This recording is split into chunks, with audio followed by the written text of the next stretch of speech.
ईश्वर अनुरागी आत्मीय महानुभावहरूमा न्यानो अभिवादन। भनिन्छ नुन किन्नु भनेर सहर पसेको व्यक्ति भोज किनेर फर्किएझै मानव जीवन पनि भगवानलाई जान्नुको निम्ति भगवानको वास्तविक स्वरूपको दर्शन गर्नुको निम्ति मिलेको थियो। तर आज हजुर हामीले यो मानव जीवनलाई भगवानलाई नजानी भगवानको वास्तविक स्वरूपलाई चिन्ने प्रयास नै नगरी त्यसै नै यो आयु गुमाइरहेका छौँ। त मानव जीवन भगवानको दर्शन नगरी भगवानको वास्तविक स्वरूपलाई नजानी यो जीवन अधुरो अनि अपूर्ण बताए। त भगवानको दर्शन कसरी गर्न सकिन्छ त यसै विषयवस्तुहरूलाई आज हामी चर्चा गरिरहेका छौँ। जस्तो प्रकारले हेर्नुहोस्, प्रत्येक फल चाहे एप्पल लिउँ, आम लिउँ, लिची लिउँ, त प्रत्येक जो फल जुन बीजबाट उत्पत्ति हुन्छ त त्यो बीज त्यो फलको भित्र नै हुन्छ। ठीक त्यस्तै प्रकारले जुन शक्तिले हामी जीवित छौँ, जुन शक्तिले हामी चेतन छौँ, त्यो शक्ति हामी भित्र नै छ। अर्थात् त्यो ईश्वरीय शक्ति हामी भित्र भएको कारणले गर्दा नै हामी चेतन छौँ। त आफूभित्र भएको त्यो ईश्वरलाई नजानेर कि आज हामीले अनेक प्रकारको जो विधिहरू अपनाइरहेका छौँ। त भगवानको दर्शन पूजा पाठको विषय होइन, भगवानको दर्शन अनुसन्धानको विषय हो। जस्तो प्रकारले एउटा घरभित्र के सामग्री राखिएको छ अनि कस्तो प्रकारले त्यो घरलाई सजाएको छ, त त्यसलाई देख्नुको निम्ति हामीले घरको बाहिर आँगनमा बसेर अनेक प्रकारको विधिहरू किन नअपनाऊ, अनेक प्रकारको कार्यहरू गरौँ, तर हामीलाई त्यो घरभित्र भएको सामग्री, घरभित्रको जो त्यो सजावट हामी देख्न सक्दैनौँ। त त्यो घरभित्र भएको सामग्री सजावट देख्नुको निम्ति हामीले ढोका खोलेर घरभित्र प्रवेश गर्नु जरुरी छ। जब हामी ढोका खोलेर घरभित्र प्रवेश गर्छौँ त स्वतै हामीलाई त्यो घरभित्रको वस्तु दृष्टिगोचर हुँदछ। ठीक त्यस्तै प्रकारले ईश्वर हामी भित्र नै छ। यो घटमा नै ईश्वरको निवास छ भन्दाखेरि लजिक जो प्रश्नहरू उठ्दछ।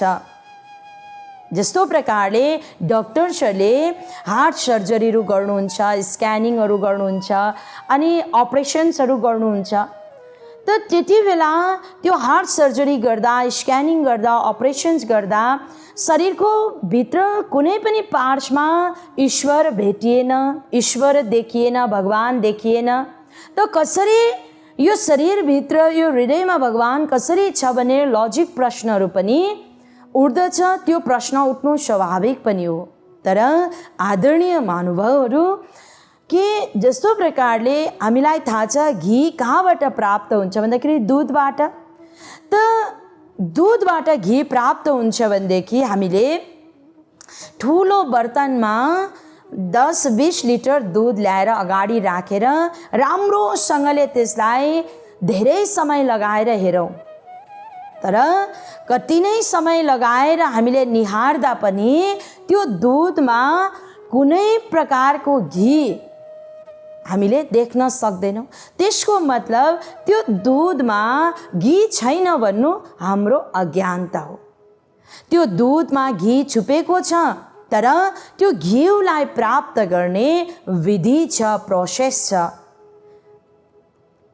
अर्थात् त्यो दुधलाई हामीले बोइल गर्नु पर्यो, त्यसलाई हामीले ठन्डा गर्नु पर्यो, अनि जो मलाई क्रिम जमिन्छ त्यसलाई अलग गर्नु पर्यो, त्यसलाई जमाउनु पर्यो, अनि जमाउनुको केही दिन बादमा फेरि त्यसलाई मथनीमा मथ्नु पर्यो, तब गएर हामीले मक्खन प्राप्त गर्छौँ। फेरि त्यो मक्खनलाई पनि हामीले आगोमा पकाउनु पर्यो, अन्तमा गएर हामीले घी प्राप्त गर्छौँ।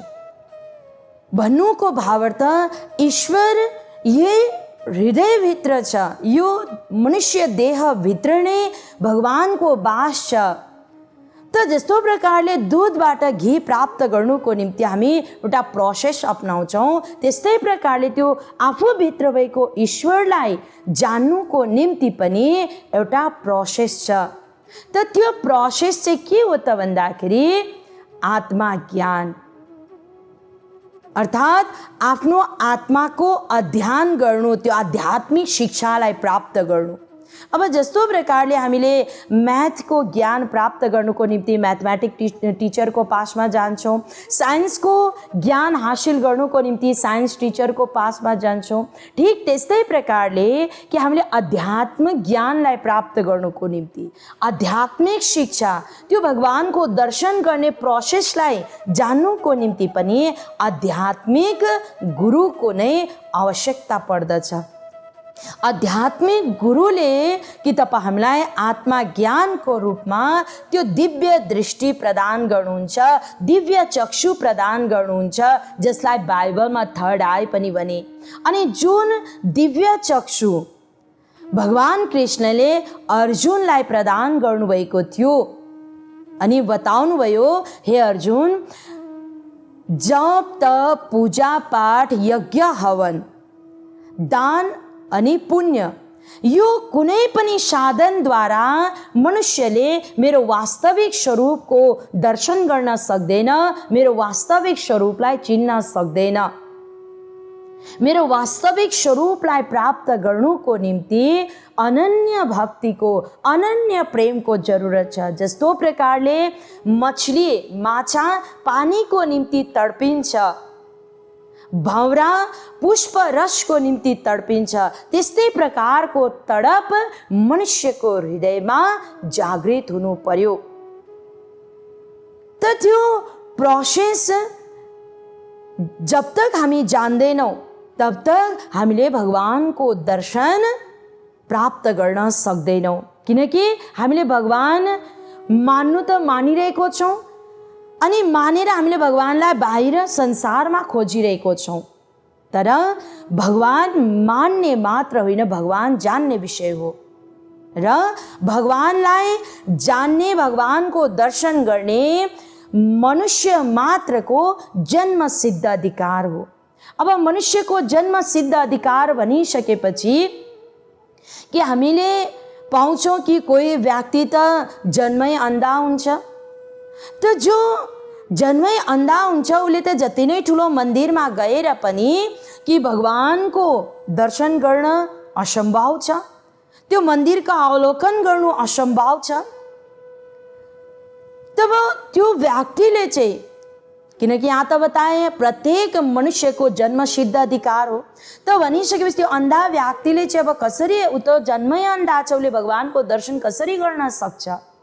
तर आज अध्यात्मले के बताउँछ भन्दाखेरि भगवानको दर्शन त एउटा अन्धा व्यक्तिले पनि गर्न सक्छ। एउटा अन्धा व्यक्तिले पनि भगवानको त्यो वास्तविक स्वरूपको, ज्योति स्वरूपको दर्शन आफ्नो घट आकाशमा, आफ्नो हृदयमा गर्न सक्छ। अब त्यो घटभित्रको ईश्वरको दर्शन गर्नुको निम्ति नै आज तपाईँ हामीलाई आत्मा ज्ञान रूपी प्रोसेस अपनाउनु पर्यो। जब तक त्यो अपनाउँदैनौँ हामीले ईश्वरको दर्शन गर्न सक्दैनौँ। संतले बताए कि जिन खोजा तीन पाया गहरे पानी बैठ, मैं बावरे डुबन डरी रही किनारे बैठ, वस्तु कहीं ढूंढे कहीं के ही विधि आवे हाथ, कहे कबीर वस्तु तब पाए भेदी लीजे साथ, भेदी लीना साथ कर, दीनी वस्तु लखाए, कोठी जन्म का पंथ था, पल में पहुंचा जाए। अर्थात समुद्रमा मोती छ, तर त्यो मोतीलाई प्राप्त गर्नुको निम्ति समुद्रको गहिराईमा डुब्की लगाउनु पर्यो। समुद्रको बाहिर बसेर, किनारमा बसेर मोती कदाचित प्राप्त गर्न सकिँदैन। त्यस्तै प्रकारले आफूभित्र भएको ईश्वरलाई प्राप्त गर्नुको निम्ति तपाईँ हामीले आफ्नो आन्तरिक जगतमा प्रवेश गर्नु पर्यो। तब मात्र त्यो ईश्वरको दर्शन सुलभ हुन सक्छ। वस्तु कहीँ, ढुंढे कहीँ, केही विधि आवे हात। ईश्वर त हामी भित्र छ, तर हामीले बाहिर खोजिरहेको छौँ। अनि त्यो आफूभित्र भएको ईश्वरलाई प्राप्त गर्ने विधि चाहिँ के हो त भन्दा कबीरदासजीले उत्तर दिनुभयो कि वस्तु तब पाइए भेदी लीजिए साथ। अर्थात त्यो आफूभित्र भएको ईश्वरलाई तब तिमीले प्राप्त गर्न सक्छौ जब तिमीले वेदीलाई साथ लिन्छौ। भेदी भन्नुको मतलब त्यो आफूभित्र भएको त्यो भेदलाई जसले जानिसकेको छ, त्यो भेदको अनुभव गरिसकेको छ, उसलाई भेदी भनिन्छ। अर्थात समयको चेतन महान पुरुष। जब हामीले समयको चेतन महान पुरुषलाई साथमा लिन्छौँ, अर्थात महान पुरुषको शरणागत हुन्छौँ, भेदी लिन साथ वस्तु दय लखाई। जब हामीले त्यो वेदी अर्थात सद्गुरुको सानिध्यलाई प्राप्त गर्छौँ त हामीलाई त्यो वस्तुको ज्ञान सद्गुरुले गराउनुहुन्छ। कोटि जन्मका पन्थ था, पलमै पहुँचा जाए। आज हामीले सद्गुरुलाई प्राप्त गर्न सकेन भनेदेखि हामीलाई जन्म जन्म तपाईँ हाम्रो बितेर जान्छ, तर हामीले ईश्वरको दर्शन गर्न सक्दैनौँ। ठेलीको ठेली शास्त्रहरू अध्ययन गरे तापनि कहिले बुझ्ने, कहिले खोजी गर्ने अनेक जन्म लाग्न सक्थ्यो, तर आज समयको सद्गुरुले पलभरमा नै हामीलाई त्यो ईश्वरको साक्षात्कार गराउन सक्दछ, जसले स्वयंले त्यो ईश्वरको साक्षात्कार गरिसकेको छ। त त्यो प्रोसेस समयको सद्गुरुले आज हामीलाई बताइराख्नु भएको छ कि ईश्वरको दर्शन कसरी गर्न सकिन्छ भनेर।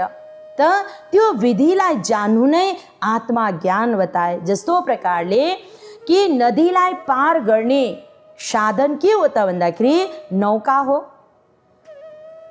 अन्धकारलाई दूर गर्ने साधन के हो भन्दाखेरि प्रकाश हो, सूर्य हो। अनि अज्ञानतालाई दूर गर्ने साधन ज्ञान हो। त ज्ञानलाई प्राप्त गर्ने जो साधन चाहिँ आत्मा ज्ञान, अध्यात्म ज्ञान, र त्यो अध्यात्म ज्ञानलाई प्राप्त गर्ने साधन चाहिँ के हो त भन्दाखेरि समयको सद्गुरु। समयको सद्गुरुको शरणागत जब हामी बन्छौँ त स्वतः तपाईँ हामीले आफूभित्र भएको यो ईश्वरको साक्षात्कार गर्न सक्छौँ। त त्यो ईश्वरको साक्षात्कार यो बाहिरी जो नेत्रले, यो चर्म चक्षुले अवश्य पनि हुन सक्दैन। यो नेत्र त छ, तर यदि यो नेत्रले सबै त्यो वस्तुहरू दृष्टिगोचर भइरहेको छ, तर यदि यो नेत्रमा, यो आँखामा यदि मोतियाबिन्दको रोग लाग्छ भनेदेखि हामीले केही पनि देख्नु सक्दैनौँ। त हामी कहाँ जान्छौँ भन्दाखेरि आई स्पेसियलिस्ट डक्टरको पासमा जान्छौँ। अनि त्यहाँ गएर डक्टरले हाम्रो अपरेसन गरिदिन्छ, त्यो मोतियाबिन्दलाई हटाइदिन्छ। त फेरि हामीले राम्रो प्रकारले प्रत्येक वस्तुहरू देख्न सक्छौँ। ठिक त्यस्तै प्रकारले आज त्यो ईश्वरको दर्शन गर्ने दिव्य दृष्टि जुन महान पुरुषले आत्मा ज्ञानको रूपमा दिनुहुन्छ, त त्यो दिव्य दृष्टि, दिव्य चक्षु जुन थर्ड आई छ, त्यो थर्ड आई तपाईँ हामी प्रत्येक मानवको पासमा छ। तर आज त्यो थर्ड आई, त्यो तेस्रो नेत्र जसलाई शिव नेत्र पनि भनियो, तर त्यो शिव नेत्रमा तपाईँ हाम्रो अज्ञानता रूपी मोतियाबिन्द लागेको छ। त त्यो अज्ञानता रूपी मोतियाबिन्दलाई जब तक तपाईँ हामी दूर गर्दैनौँ, अर्थात् जब तक सद्गुरु रूपी वैद्यको पासमा जाँदैनौँ, तब तक त्यो अज्ञानता रूपी मोतियाबिन्द हट्नु सक्दैन। अनि जुन दिन हामी समयको सद्गुरु रूपी वैद्यको पासमा जान्छौँ, त्यो अज्ञानता रूपी मोतियाबिन्दलाई हटाइदिनुहुन्छ, त सहज रूपले हामीले आफूभित्र भएको परमपिता परमात्माको दर्शन गरेर त्यो सच्चिदानन्द स्वरूप, सच्चिद आनन्द अर्थात् त्यो सत्य, चेतन अनि आनन्द प्रदान गर्नेवाला भगवानको त्यो ज्योति स्वरूपको दर्शन हामी गर्न सक्छौँ। किनकि भगवानको जो रूप छ 3 प्रकारको बताए, साकार, आकार अनि निराकार। सत्य, त्रेता, द्वापरमा भगवान विष्णु आउनुभयो सत्य युगमा, त्रेतामा भगवान राम आउनुभयो, द्वापरमा भगवान कृष्ण आउनुभयो। त्यो उहाँहरूको के थियो भन्दाखेरि ईश्वरको, भगवानको साकार रूप थियो। अनि आज हामीले जुन मन्दिरहरू जो बनाएर, रामको मन्दिर बनाएर रामको मूर्ति स्थापित गरेको छौँ, कृष्णको मन्दिर बनाएर कृष्णको मूर्ति स्थापित गरेको छौँ, त त्यो मूर्तिहरू के भयो? भगवानको आकार रूप भयो। तर तीसरा जो बताए निराकार रूप, जो चाहिँ ज्योति रूपमा छ। आज हामीले मूर्तिको अगाडि दियो प्रज्वलित गर्छौँ, त दियोले मूर्तिको अगाडि दियो प्रज्वलित गर्नाले तपाईँ हामीलाई यही नै इङ्कित गरिरहेको छ, भगवानको जुन आकार रूपको तिमीले दर्शन गरिरहेको छौ, यो आकार रूपको असली स्वरूप त ज्योति स्वरूपमा तिमी भित्र नै छ।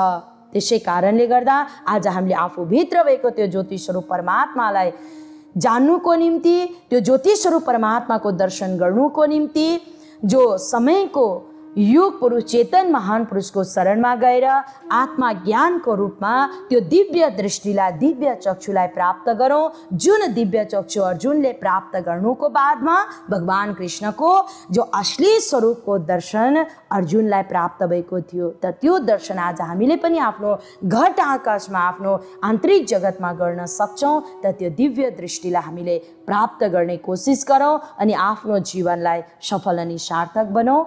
धन्यवाद।